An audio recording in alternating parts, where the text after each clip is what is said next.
Hello guys, welcome to the channel AKTU third year. So from today I am going to start a new series of software engineering subject of third year whose code is BCS 601. So from today I am going to start software engineering subjects playlist, but I am mention only important topics, not all the topics serial wise. I am not going according to the syllabus whole topics, but I am just mention you the topics which are regularly asked or the most important topics. So this is the, as you can say, this is the most important topic which appears in exam 2023-24, 21-22, 17-18 and 16-17. So the SDLC is the process used by software developers to design, develop, test and maintain software system.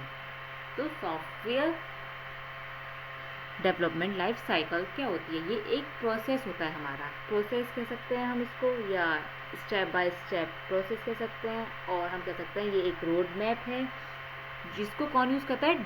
Software developers और development team use करती है. Why? To design, develop, test and maintain software system. जो software system developers ने बनाया है, जो उन्होंने अपने क्लाइंट को दिया है, अपने यूज़र्स को दिया है, उसको वो इजीली डिज़ाइन कर सकें, डेवलप कर सकें, टेस्ट कर सकें, उसमें कोई एरर्स तो नहीं है, कोई बग्स तो नहीं है, और उसे मेंटेन कर सकें. Maintain in the sense update कर सकें. As you can see in WhatsApp, there are so many changes. So it is called maintain, and it provides a structured approach to software development. ये एक structured approach provide करती है software development को, ensuring that the final product, जो हमारा final product है, वो meet करे रिक्वायरमेंट्स को, फुलफिल करे रिक्वायरमेंट्स को हमारे क्लाइंट की, वो एफिशिएंट हो, उसकी एफिशिएंसी अच्छी हो, and work without errors, without any errors के वो वर्क करें. So this is the software development life cycle, SDLC.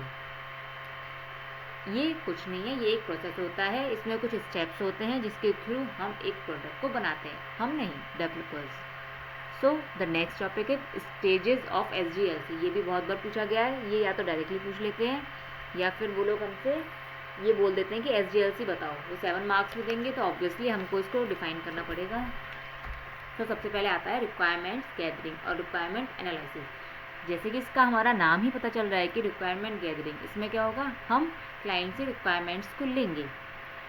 Requirements जो भी उसको है कि जैसे कि उसको ये फीचर्स चाहिए, ऐसा होना चाहिए, उसमें ये फंक्शनैलिटी होनी चाहिए, तो ये सब क्या हो गया, रिक्वायरमेंट्स को गैदर करना हो गया. So this is very first stage. All the requirements of software are collected. इसमें हम क्या करते हैं, सॉफ्टवेयर की रिक्वायरमेंट्स को कलेक्ट करते हैं. The developer interact with the client और एंड यूज़र. इसमें क्या करता है, डेवलपर इंटरेक्ट करता है हमारे क्लाइंट के साथ, हमारे एंड यूज़र के साथ, to understand their needs and expectation for the software. Software के लिए उसकी क्या नीड्स हैं, क्या एक्सपेक्टेशन है, वो क्या चाहता है. इसका जो गोल है, the goal is to create a clear and detailed document. एक क्लियर और डिटेल्ड डॉक्यूमेंट बनाना that defines what the software is suppose to do. जो हमारा सॉफ्टवेयर है वो करना क्या चाहता है. This document help avoid confusion, जिससे हमारा जो कन्फ्यूज़न है वो नहीं होगी और हमारे सारे फाउंडेशन बिल्डअप हो जाएंगे, सेट हो जाएंगे फॉर द नेक्स्ट स्टेप. जैसा कि मैंने इसे मेंशन भी किया हुआ है, इसमें हमारा आउटपुट क्या होता है, SRS. तो SRS क्या होता है, वही वो डॉक्यूमेंट होता है जिसको हम इस फर्स्ट स्टेप पर बनाते हैं. And the next step is system design.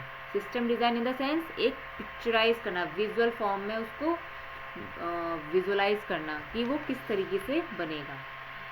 तो इसमें क्या होता है, हमारा ब्लूप्रिंट तैयार होता है एक, जिसको हम बोलते हैं SDD. ये क्या होता है, software design document. Once the requirements are gathered, जब हमारी रिक्वायरमेंट्स गैदर हो जाएंगी, the next step is to design the software system. अब हम उसको डिज़ाइन करेंगे.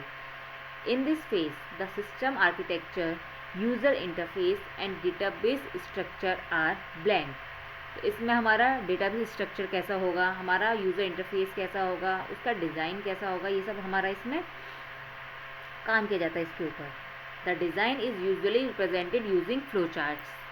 तो इसमें क्या होता है, फ्लो चार्ट्स हो गए, डायग्राम्स हो गए, ER डायग्राम, और जो जितने भी डायग्राम्स होते हैं, UML डायग्राम्स, वो सब इसमें रेडी किए जाते हैं।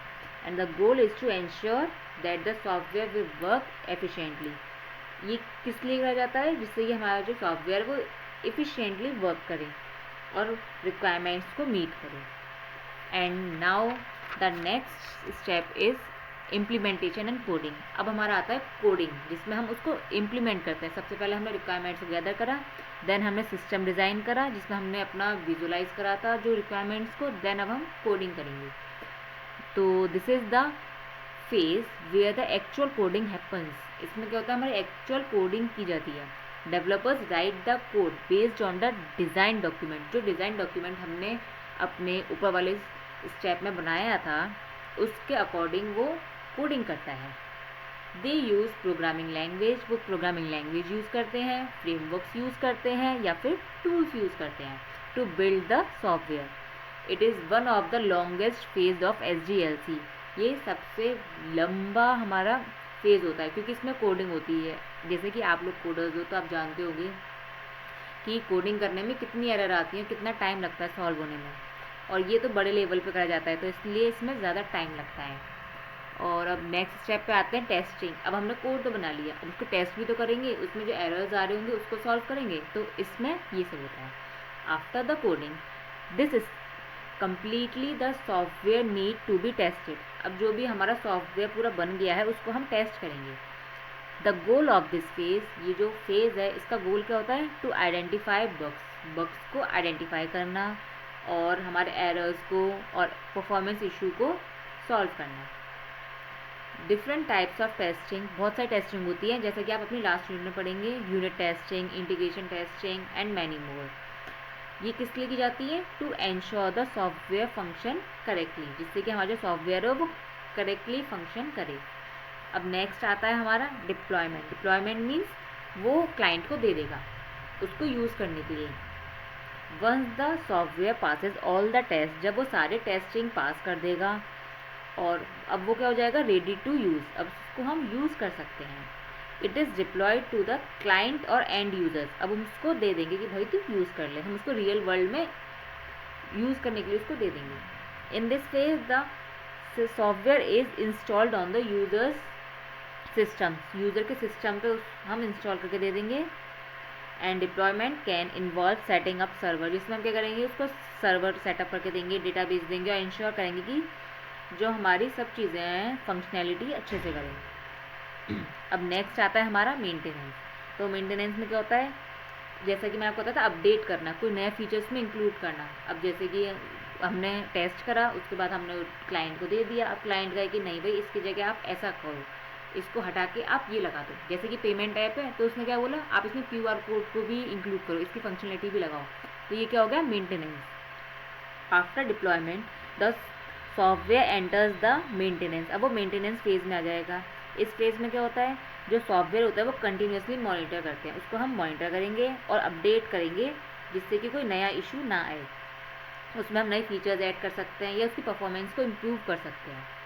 ये एक ऑनगोइंग प्रोसेस है, ये बार बार चलता रहता है। ऐसा नहीं कि हमने टेस्ट कर दिया ठीक है चल गया, हमने कोडिंग कर दी ठीक है चल गया, नहीं, मेंटेनेंस बार बार होती रहती है। तो ये थे हमारे स्टेप्स ऑफ SDLC। स्टेप्स बोल दो, स्टेजेस बोल दो, ये 6 स्टेजेस है जिसको आपको लिख के आना है, उन्हें मेंशन करना है। And now the last topic is SDLC models. SDLC models क्या होते हैं, सो इनके मैंने अभी केवल नाम ही प्रोवाइड किए हैं, इनके बारे में डीपली वीडियोस मेरी नेक्स्ट वीडियोस होंगी।